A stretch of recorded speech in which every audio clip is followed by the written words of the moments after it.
afternoon, everyone. Thank you for inviting me to speak today. I'm really pleased to be part of such an interesting event here today. My presentation today is called Stories of Creative Ageing. If I can just start with a little bit about my own story, my own kind of background. I'm a senior researcher with the Faculty of Arts and Creative Technologies at Staffordshire University, and I'm a social gerontologist specialising in research on arts and ageing. As well as my own research, I also have a research development role at the university. So I develop collaborative work with colleagues in different faculties and non-academic partners as well, including helping to develop at the moment a cross-faculty group of researchers in ageing. There's a lot of interesting research on ageing going on at Staffordshire University, and we're trying to kind of bring everybody together to develop new interdisciplinary collaborative bids. I get involved in local sort of community initiatives to do with ageing wherever I can. I'm involved in the Age Friendly City Steering Group for Stoke-on-Trent, and also in a very exciting initiative which is the brand new Creative Age Festival for Stoke-on-Trent, which should be happening later this year, that we're developing with partners at Keele and the New Vic Theatre. I have a strong interest in creative research methods and in cultural value, but perhaps the most particularly of all that kind of draws all my work together is a very strong interest in stories, in people's narratives. And so that's what I decided to focus my presentation on today. My presentation is going to be in two halves. I thought it'd be a nice opportunity, first of all, to revisit my doctoral research, which was in creative ageing, exploring social capital and arts engagement in later life. I essentially talked to people about their participation in group arts activities throughout their lives. And this is kind of arts as part of people's everyday lives. And for the purposes of this presentation, I'm going to focus on the life stories of male choristers. I interviewed six men who were involved in a male voice choir as part of my research, and I'm going to present some parts of their stories because I think they highlight some of the findings of the research quite well. And then in the second half of the presentation, I'm going to talk about a project I've been working on a bit more recently, which is a project called And the Doctor Said, which is a very creative and participatory research project where people are telling their stories of healthcare in North Staffordshire. So first of all then, the doctoral research. The aim of the research was to explore the meanings that older people attach to their participation in group arts activities throughout their lives. And I basically asked people to tell me the story of their arts engagement through their lives. It was a qualitative study taking a life course approach, so looking back across people's lives, and influenced by narrative methodology, so as I say, essentially about storytelling. It involved in-depth interviews with 24 participants who were aged 60 to 87, 1/3 male, 2/3 female, and I approached different arts groups in order to recruit participants, so people who are involved in dance, drama, craft groups, art groups, and as I say, choirs, and that's what I'm going to focus on in the presentation today. So, as you might expect when you ask people about their lifetime participation, many people started at the beginning. And there's a quote here from Leonard who said, "I started when I was about 5 in the arts, if you can call singing in the church choir. I was a probationer at 5, you see, and when you start that young, music gets into you, doesn't it?" And this kind of reflected a key research finding was the important roles played by people's childhood experiences at home and school and church in shaping their later life arts engagement. And this was a common finding across all the research. And I think that perhaps home and school you'd expect, although I often reflected that teachers, I think, would sometimes be quite shocked to know the impact of some of either their encouraging words or their discouraging words, sort of some 50 years after they've been spoken.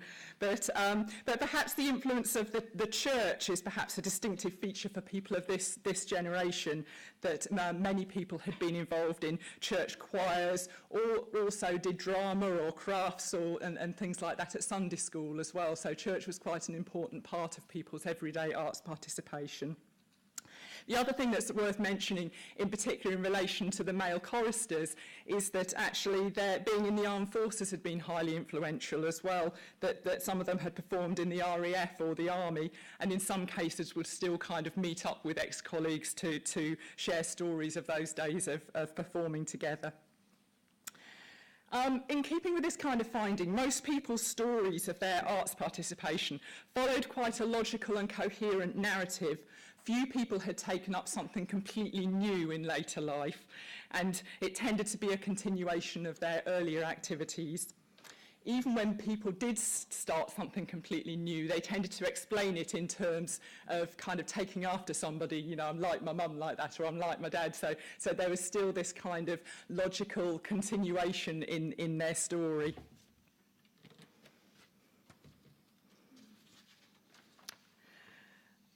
Another key research finding that kind of follows on from the previous slide in many ways is that later life arts participation can contribute to positive ageing identities. And this was true not just in terms of people's self-identity, but also their social identity, especially when involved in performance activities. So the male voice choir has a certain status attached to it due to its kind of semi-professional nature, and that's reflected in the quote here from Derek, who says, "We have a good time, but our concert coming up, that is the serious one. That is our concert, that is our money earner. So we're taking it extremely seriously." Well, we do take music extremely seriously anyway. In a semi-professional organisation, you've got to have some sort of standard.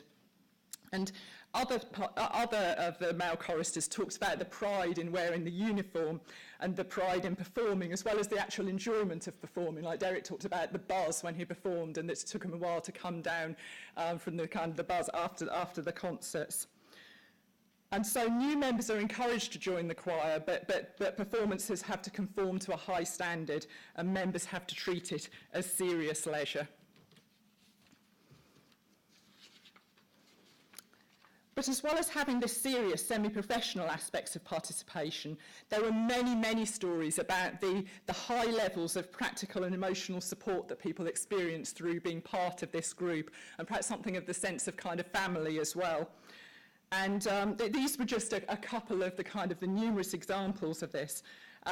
Stan in particular was struggling to maintain involvement in the choir. He was talking about it's a real effort now. It's really hard to learn all the words. It's really hard to go out and rehearse twice a week and going to all the concerts and things.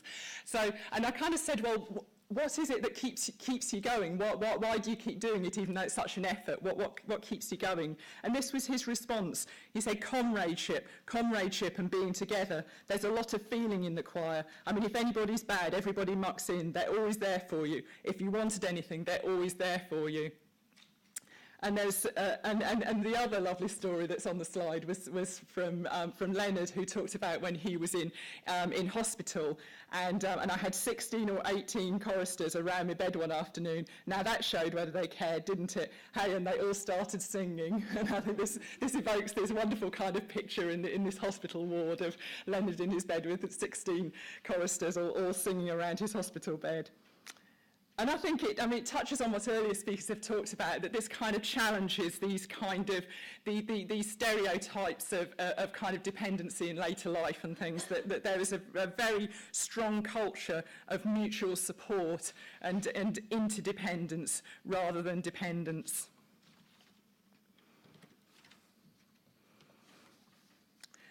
And so this led me to kind of thinking about whether there's a distinctive form of community that exists in choirs.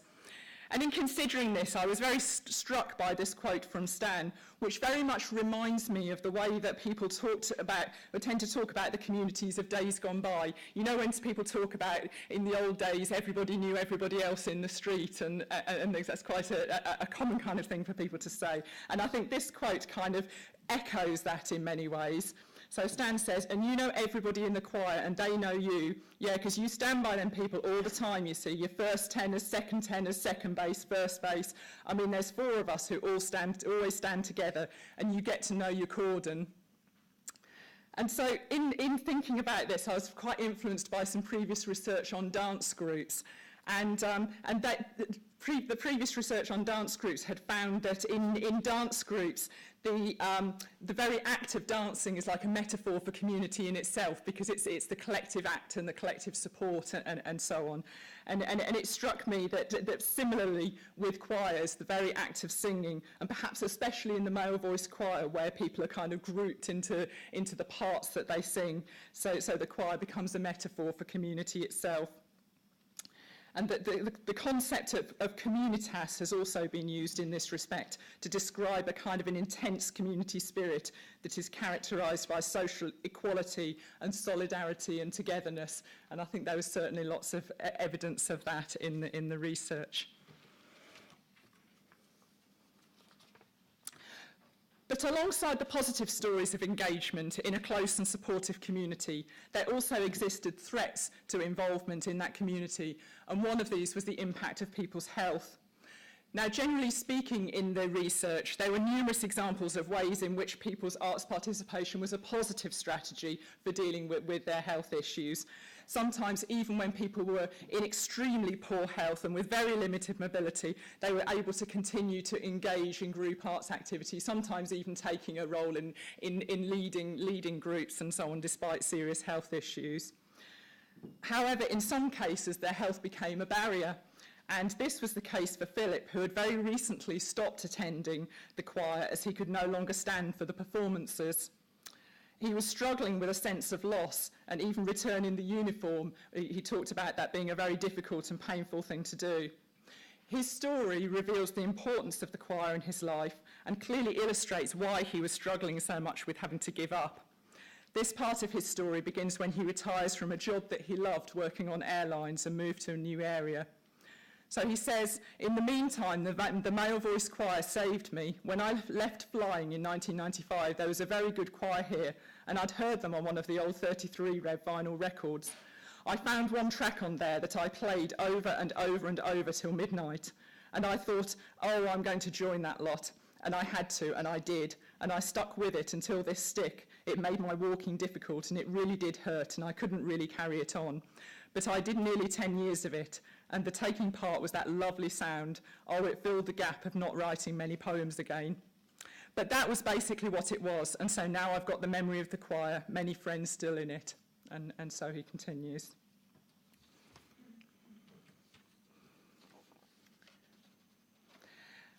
Alongside Philip's individual story of having to cease his involvement in the choir, there were more general concerns about the sustainability of a wide range of the activities that people took part in. And this was demonstrated nowhere more strongly than in relation to the male voice choir. So I have a quote here from Derek, who says, the other thing that's affecting the type of stuff that we do in the choir, I suppose, is the fact that many of the absolute stalwarts of the choir are getting on a bit, and some of them have left to go to different areas. They've left because they're too old, or they're now singing in a far better place. You know, they've left us all together. And as I say, this was common in many groups, and there were various reasons why people were concerned about their groups continuing. And you know, and this was really important to people because this was part of kind of value traditions that they'd been part of during their lives. And sometimes it was about the financial sustainability of groups. Other times it was the age and health status of existing members, or the ability to attract group leaders, and also the lack of ongoing interest from younger cohorts. And I think particularly with the male voice choir, you can kind of link this to the changing social norms, that people used to go on to a male voice choir from a church choir, for example, and there were also strong links to local industries, such as coal mining and other industries.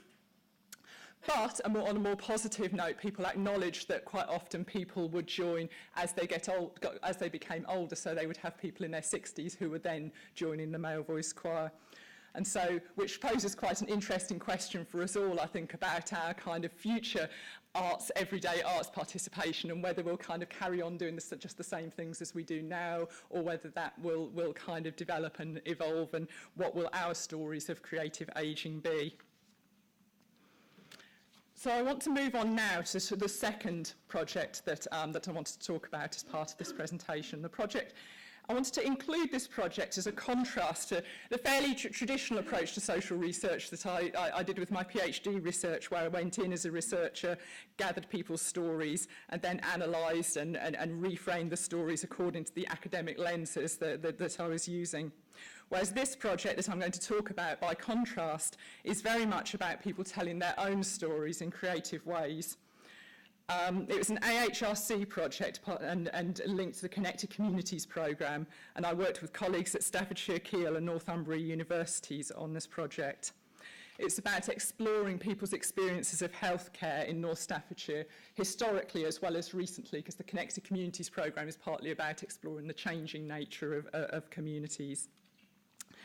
It wasn't, but in doing the research, rather than going in and doing interviews or questionnaires and things, this particular project involved creative writing workshops that were held at various community locations around North Staffordshire. And these workshops were led by writers and actors and storytellers. They weren't just aimed at older people. There were a range of participants a range of ages of people who got involved, but included many older participants.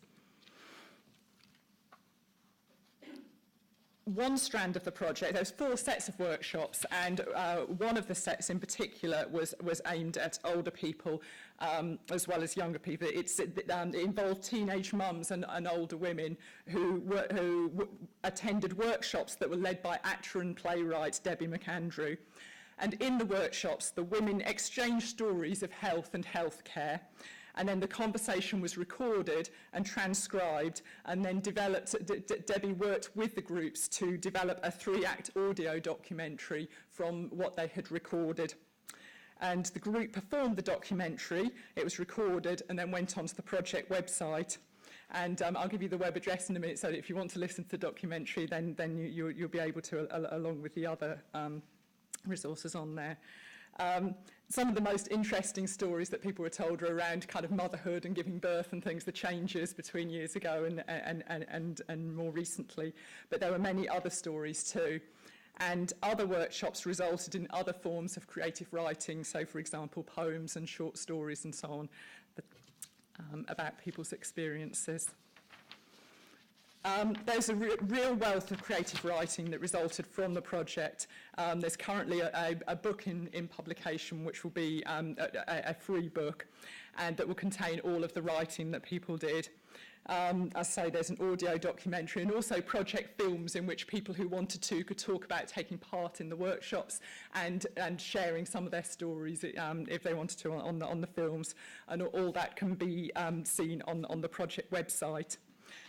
And we also developed a touring exhibition to go to community venues and with extracts of people's work.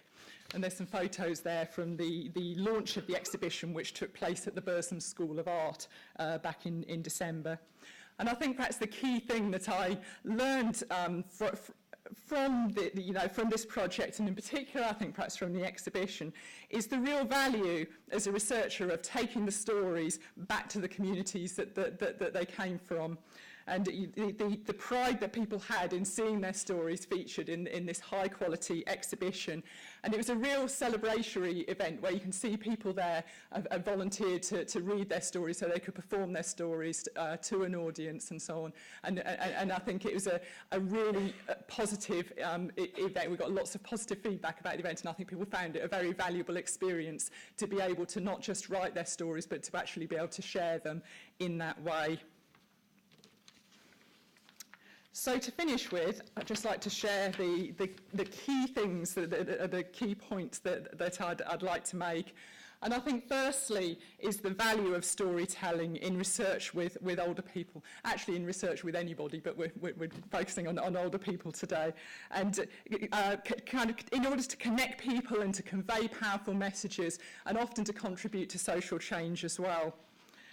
I think secondly, the exciting potential of creative research methods to enable stories to be told in more participatory and engaging ways, and that by adopting those kind of methods that it actually creates new opportunities for older people to take part in creative activities that they wouldn't necessarily have otherwise. more generally, it's the potential of arts participation in later life to contribute to positive ageing identities and to develop people's social capital, to develop their connections with other people and the kind of the benefits that result from that. I think fourthly, it's the dynamics of mutual support and reciprocity in the lives of older people that came through so clearly in my research. And I think that, as I said, that very much challenges the discourses of dependency. And I think finally what doing life course research really clearly demonstrates is that old age cannot be viewed in isolation from the rest of the life course. We need to focus on resourceful ageing throughout life. People need to have the opportunity to develop resources, whether that's skills, whether that's social connections, whatever types of resources it is. People need to have the opportunities to develop those resources throughout life in order to draw upon them as they get older. So that would be my final point.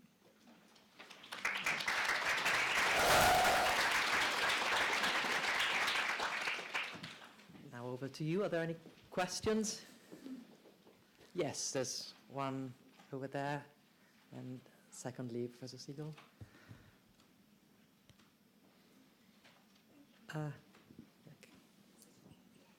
Thank you, Jackie. That was really interesting. Yeah. Going back to the choir, I'm just wondering, what was the age range of the people that you spoke to? And is it possible, if they were all older people, that there was, for retired people, a sort of sense of community and belonging to this group? Yes, the age ranges of the choir, the people I spoke to, the youngest was 60, and the oldest, I think, there was 77, I think.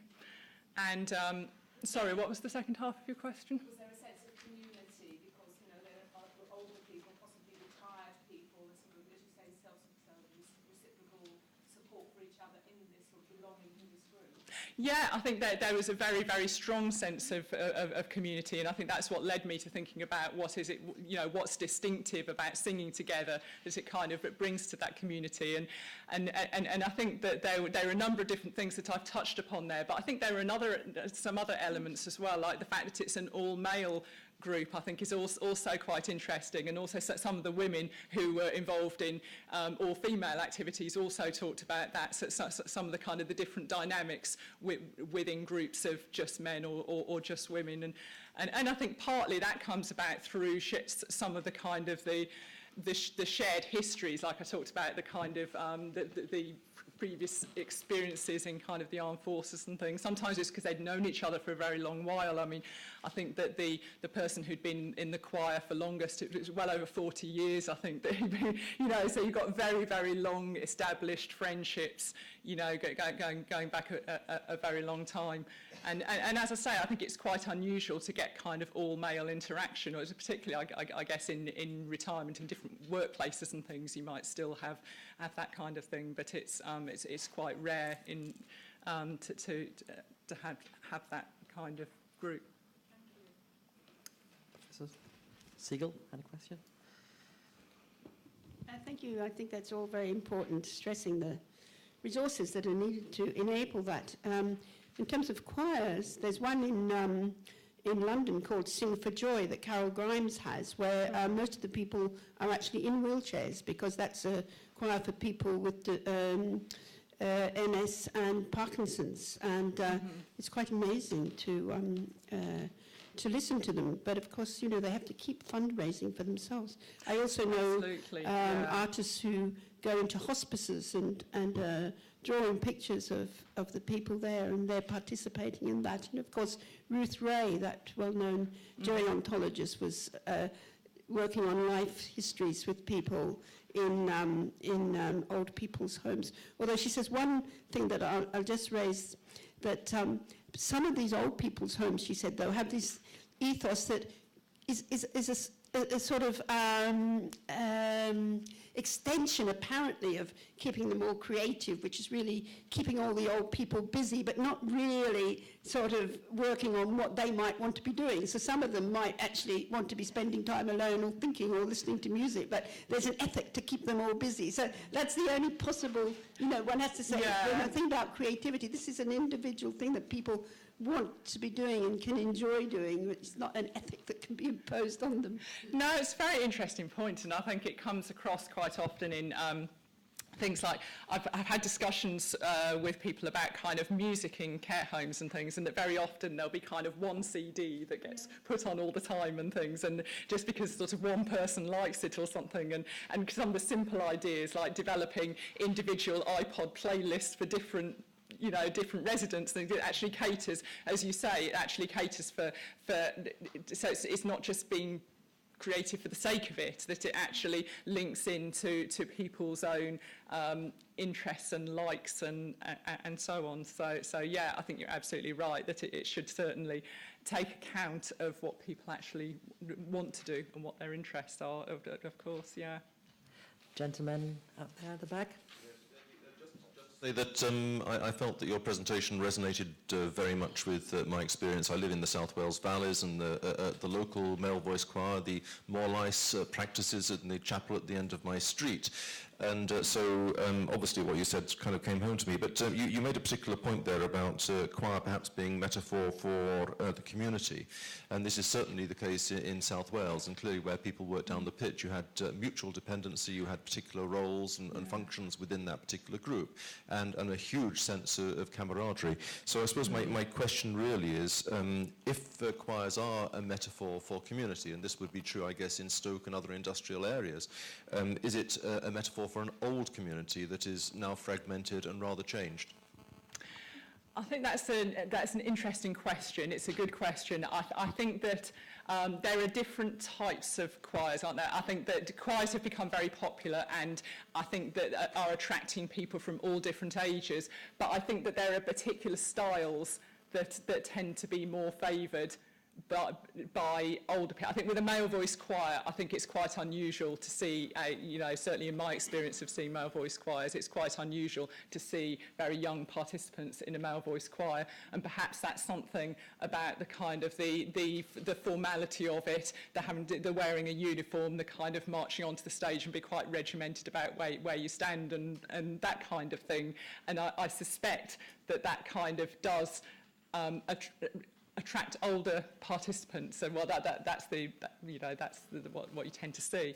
And whereas I think that perhaps choirs can still have that strong sense of community, but different styles of choirs would perhaps attract people of different ages, and yeah. There at the back, Annette, can you just go at the very back, please?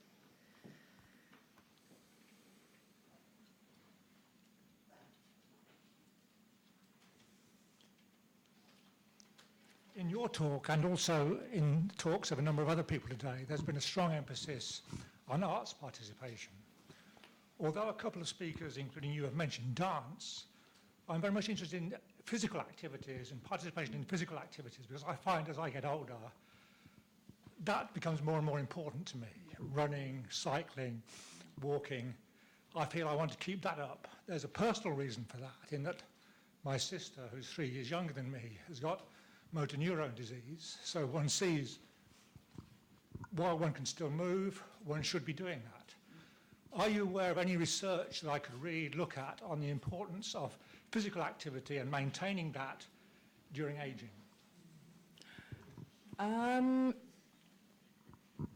I wouldn't know off the top of my head, with that not being my particular research area. I'm sure that there is plenty of research, and other people in the audience might. I don't know whether anybody else is aware of. Can you take the... Hello, the scholarship of Emmanuel Toole Winton focuses on physical activity and ageing. So yeah, there is quite a lot. Yeah, I'd imagine that there would be plenty out there, but it's not my personal area. And the last, Robin Morton does.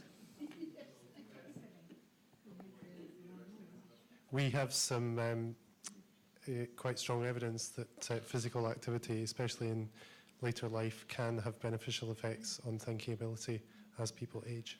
Mm-hmm. Yeah, I'm sure that is the case, and I'm sure that other people will be able to direct you to the research on that. Can I add one bit about briefly, yes, please. In Holland at the moment, the University of Leiden has started, the geriatricians there have started a project in partnership with a private company to look at vitality and aging. And they get all the different medical specialities that work with the elderly and the private sector involved. And they're going to look at all aspects of aging, but mainly the positive side of it, quite a bit different from here. Very interesting. You know, putting the accent on the positivity of aging and positive living in old age. Thank you. Yeah. Can I just Yes. respond to that?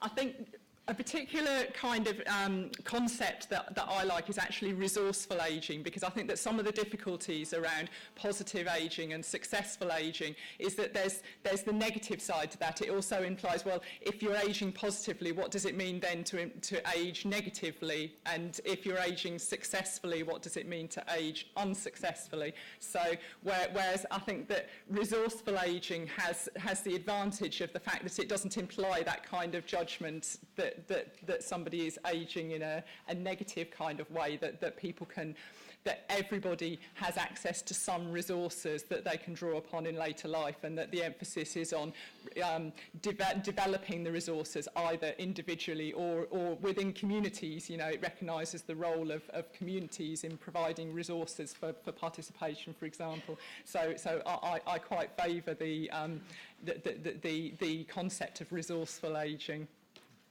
But thank you. Thank you very much.